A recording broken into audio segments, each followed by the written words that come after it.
In the Arctic, power is built on ice, not on land. Not on trees, not on mountains.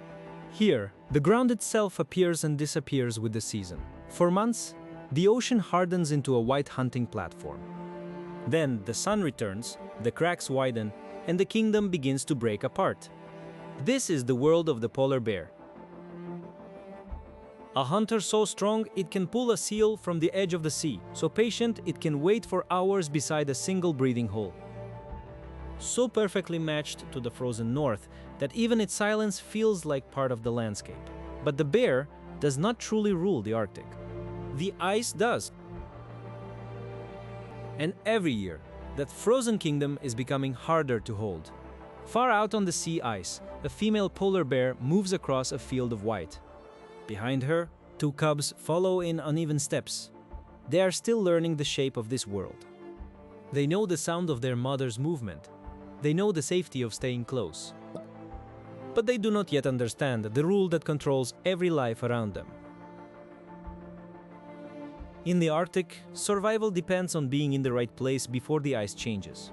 For the mother, this is not just a journey. It is a race against the season. She has come onto the ice to hunt seals.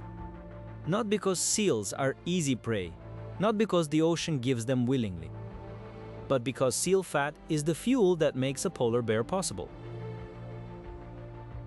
A bear this large cannot live on chance scraps for long. It needs dense energy. It needs the kind of food that can build fat, feed milk, carry a body through fasting, and keep cubs alive long enough to learn. That food is hidden beneath the ice. Ringed seals move below the frozen surface, rising through breathing holes to reach air. To them, the ice is shelter. To the polar bear, it is access. Without ice, the bear is powerful but misplaced. With ice, it becomes a specialist. The mother stops. Her nose lifts slightly into the wind. To human eyes, the landscape looks empty. A flat sheet of snow. A low line of broken ice, a silence so wide it seems untouched. But the bear is reading what cannot be seen. A faint smell, a change in the snow. The memory of where seals return to breathe. She lowers her head and walks more slowly. The cubs stop behind her. This is their first lesson. Hunting here is not speed, it is restraint. A polar bear can run, but running wastes energy. It can swim, but swimming costs heat and strength. It can search for hours and find nothing. So the greatest hunter on the ice begins by doing almost nothing. She waits. Somewhere below, a seal needs air. The bear lies close to the breathing hole, body flattened against the snow. The cubs shift, restless and hungry. Their mother does not move. In this world, impatience has a price. The seal may surface once. The chance may last only a second. The bear must be close enough, quiet enough, and ready enough when the ice finally gives her an opening. For the cubs, the waiting is difficult. For the mother, it is survival. Every hunt is a calculation of energy. If she moves too soon, the seal escapes. If she waits too long in the wrong place, she loses time. If she fails too many times, her own body must pay the difference. The Arctic does not punish loudly. It simply takes energy away. Minutes pass. The wind moves loose snow across the surface.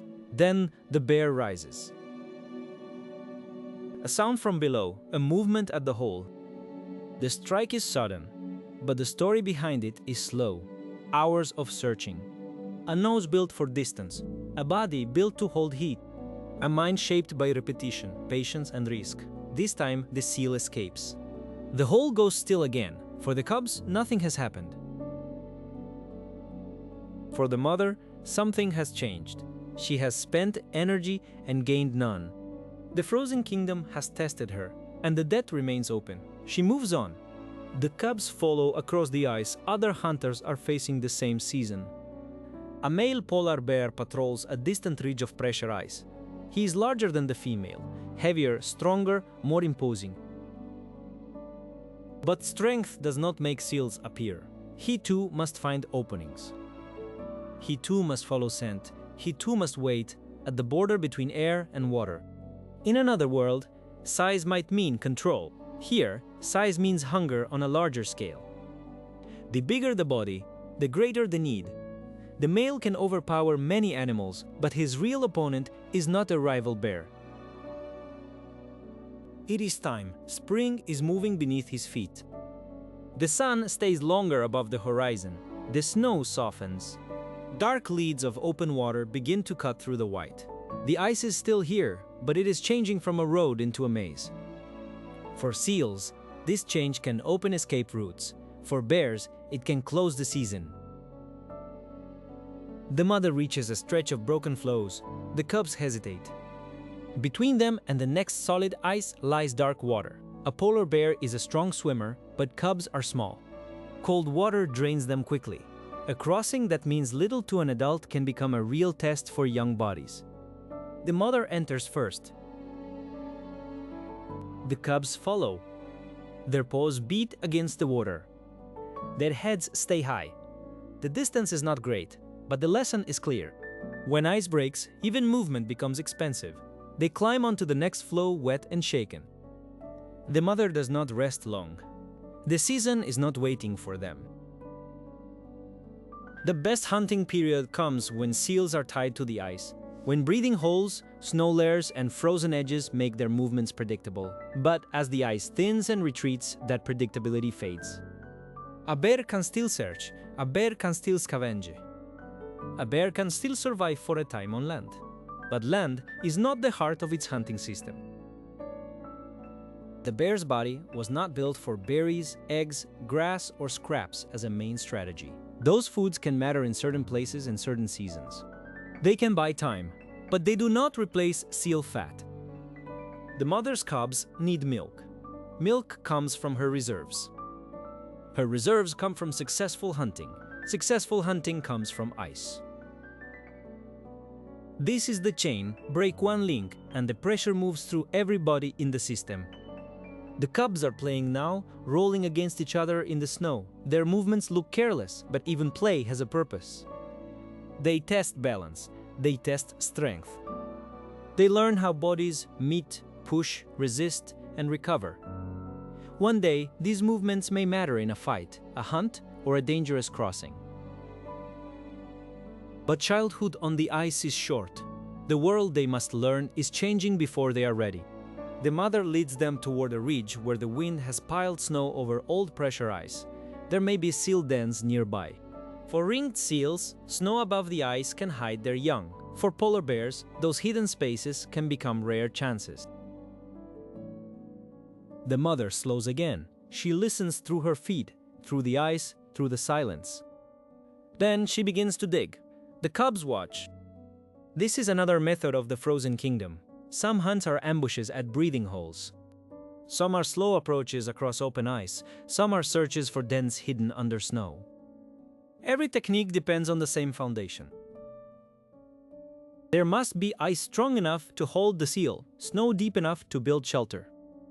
Time long enough for the bear to find it. The mother breaks through the crust. This time there is no meal, only collapsed snow and empty space. Another failure, another cost. She stands still, breathing hard. The cubs move close to her legs. A polar bear can go long periods without eating, but fasting is not freedom from hunger. It is survival by spending the body. Fat becomes movement. Movement becomes searching. Searching must eventually become food. If it does not, strength begins to disappear from the inside. As the days pass, the ice edge pulls farther from shore. The white platform becomes darker with melt ponds. Cracks widen into lanes. The bear's world is no longer one continuous surface. It is a puzzle breaking into pieces. The mother reaches open water again. This time, the gap is wider. She stops. The cubs wait. There is no simple choice. Stay on a shrinking floe, and the hunting may end here. Cross, and the cubs must spend energy they cannot easily replace. The mother enters the water. The cubs follow. This crossing is longer. One cub falls behind. Not far. not enough to vanish, but enough for the distance to become a warning. The mother slows. She cannot carry both cubs across the Arctic. She can guide. She can wait. She can choose routes. But the cubs must become strong enough to follow. That is the hard truth of this world. Protection has limits. The weaker cub reaches the ice last. It climbs, slips, climbs again, then finally pulls itself onto the floe. The mother moves close. For now, the family remains together. But the season has taken something from them. Not a life, energy.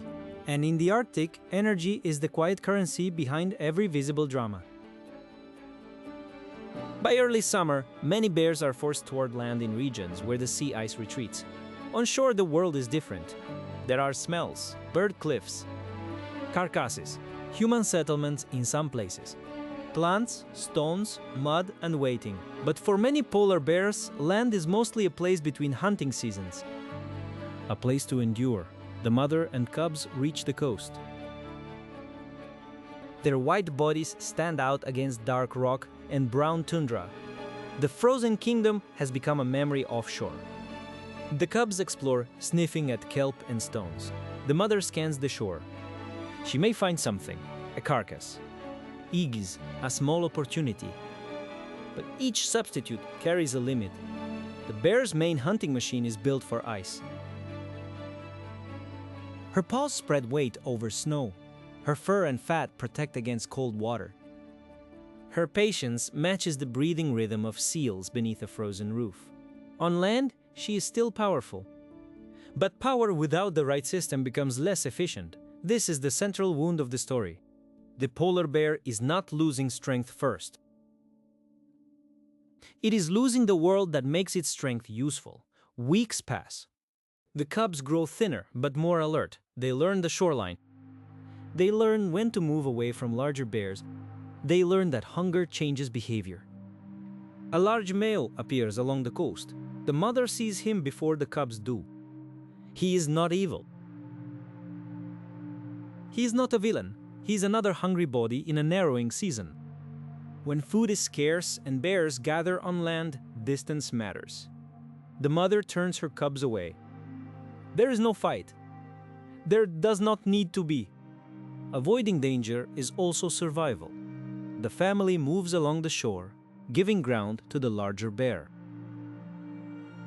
A kingdom lost on the ice becomes pressure on land. More bears in fewer safe places.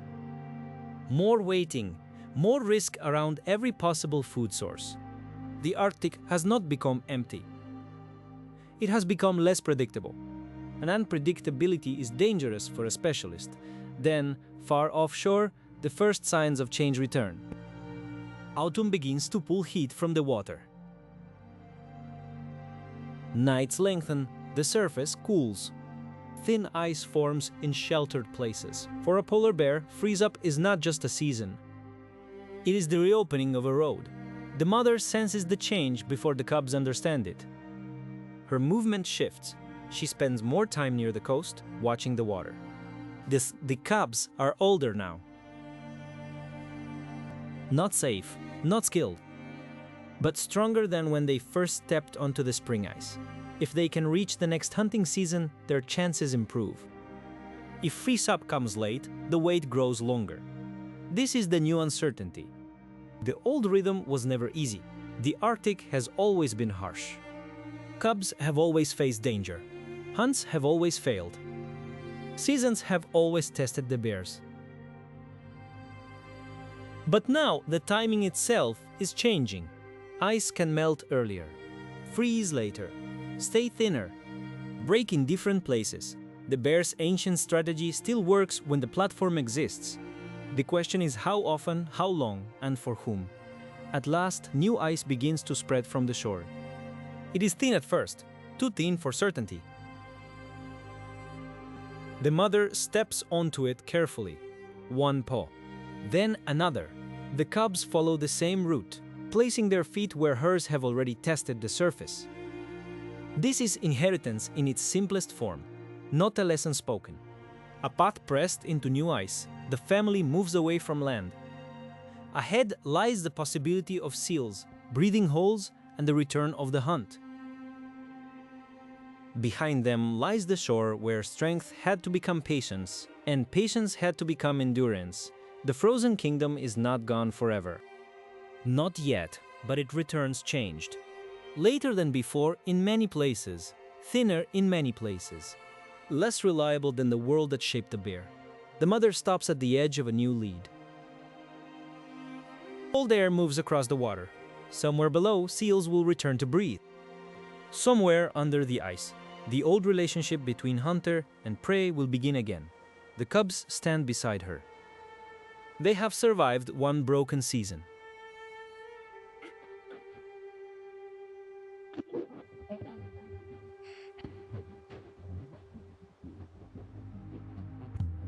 That is not victory over the Arctic.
It is permission to face the next test.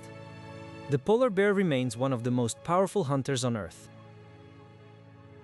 But its power was never separate from the ice. The ice gave it access. The ice gave it silence. The ice gave it a platform from which patience could become food. When that platform shrinks, the bear does not simply lose ground. It loses time. Time to hunt. Time to feed cubs. Time to build fat. Time to recover before the next season demands payment. This is why the story of the polar bear is not only a story about melting ice, it is a story about a system losing its timing. A seal still needs air. A bear still knows how to wait. A cub still follows its mother across the white, but the white no longer keeps the same promises. The mother lowers herself beside a breathing hole. The cubs settle behind her. The wind moves across the new ice. For a moment, the Arctic looks whole again. A hunter, a frozen platform, a hidden prey, a silence wide enough to hold the old world. But beneath that silence, the clock is already moving. The ice will open again. The family will have to move again. And the kingdom that once seemed endless will return each year as a question. Not whether the polar bear is strong enough, but whether the ice will stay long enough for strength to matter.